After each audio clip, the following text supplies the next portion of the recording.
The tool man Walz. Well, you know, Tim Walz,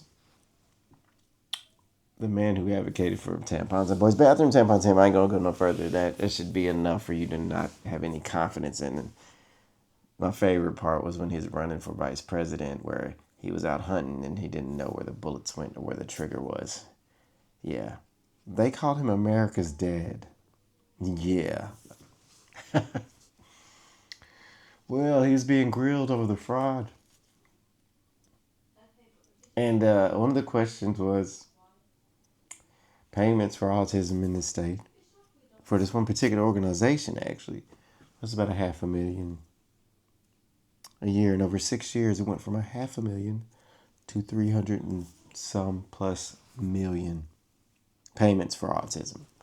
So apparently, the autism at this one facility, this place, this organization had increased by 500%.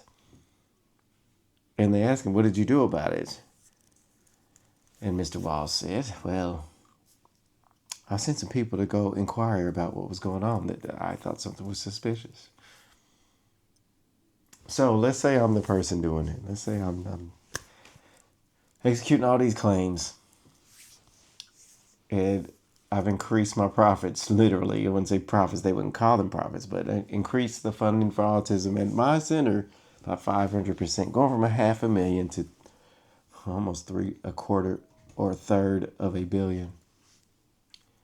And the only thing that happened to me is the governor sends someone to ask a few questions.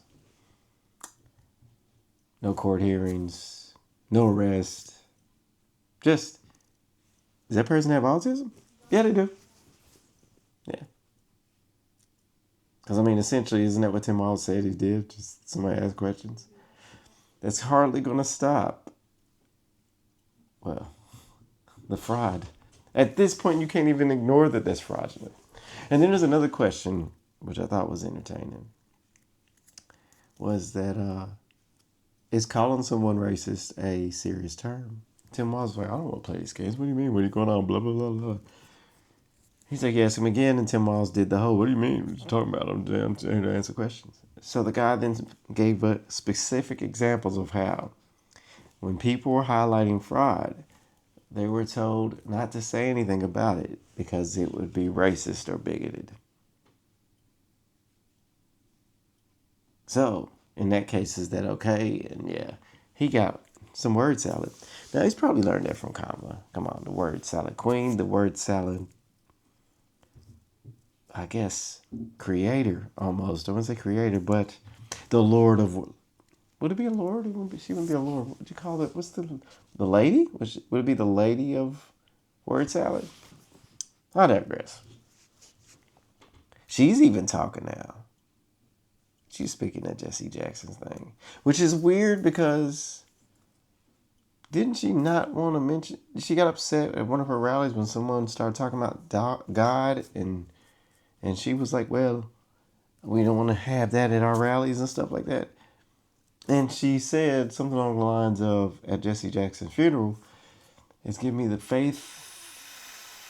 And then she didn't mention God. Because I was about to say, you got upset when people was talking about God at your rally. Unless you're saying you're a Christian and a God-fearing Christian now. Which I doubt, but you know, when I would I put it past her? Because one point she was Asian, the next minute she was a black woman, so I don't know. She might say something like that. I don't know what she is now. Depends on what she's planning to do as a career choice. She will become whatever she needs to be to win. Or actually lose. Yeah, she's running again. It's so obvious. But all these people used... You know, the thing... Yeah. It's all tying together. It's all tying together. Because when I think Tim Walz, I think Kamala Harris. She spoke at the funeral, and Tim Walz, they're both ridiculous. I know this kind of mixes in with the last video I made, but yeah. But I say go for it. I say let him run.